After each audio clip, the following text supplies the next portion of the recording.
Eh bien, en 1824, le charbonnage de la grande machine à feu était racheté par Charles Frédéric de Mecklembourg, qui était le fils d'un grand noble de grande lignée, attaché à beaucoup de cours d'Europe. Et son père s'appelait Frédéric Ier. Et donc, voilà, de là l'appellation Frédéric.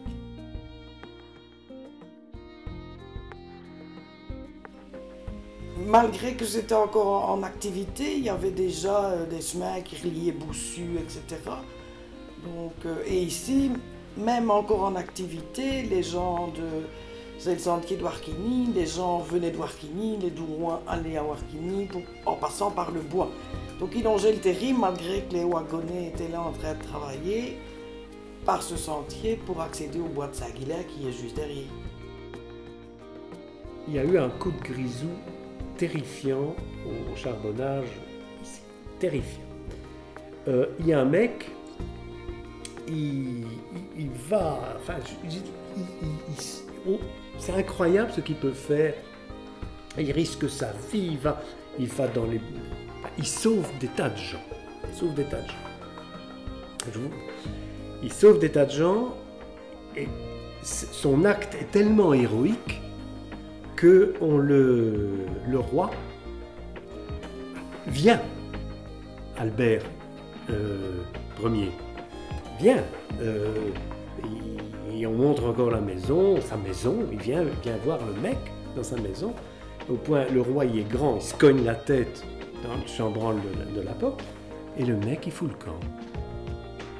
Il n'ose pas. Donc il ose affronter la mine, les machins, les trucs, mais le roi, il n'ose pas. Il fout le camp. C'est quoi qui fait cet héroïsme au fond et cette incroyable lâcheté dehors? C'est-à-dire qu'au fond, il y avait comme une mythologie, une sorte de... Et puis dehors, on roulait sa casquette. Ben Frédéric, il était domicilié à Berlin, mais il résidait à Paris.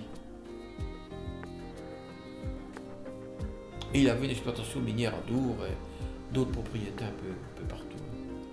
Ben, c'est une grande lignée, hein.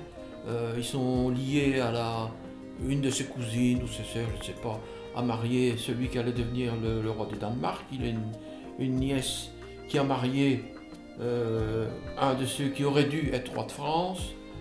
Ils sont liés au Saxe-Cobourg-Gotha, maison donc royale de Belgique. Donc c'était vraiment des grandes familles. C'était sûrement 56 heures par semaine. Ils n'avaient que leur dimanche. Ils n'avaient pas encore pas de congé payé, bien sûr, à l'époque. Et voilà, c'était certainement... à l'hiver, ils descendaient de nuit et montaient de nuit, quoi. Ils faisaient 12 heures par jour. Et il disait, je veux dire, on connaissait, à 13 ans, on se faisait, les jeunes filles se faisaient, parce qu'il y a c'était mixte dans le fond de la mine. Donc à 13 ans, les petites filles se faisaient prendre dans les mines. Les gosses qui étaient, comme tous les gosses, un petit peu plus dynamiques que les autres, c'était les grands tués. À 17, 16, 17 ans, il y avait beaucoup de tués. Et au niveau de l'hygiène, il faut relire Zola.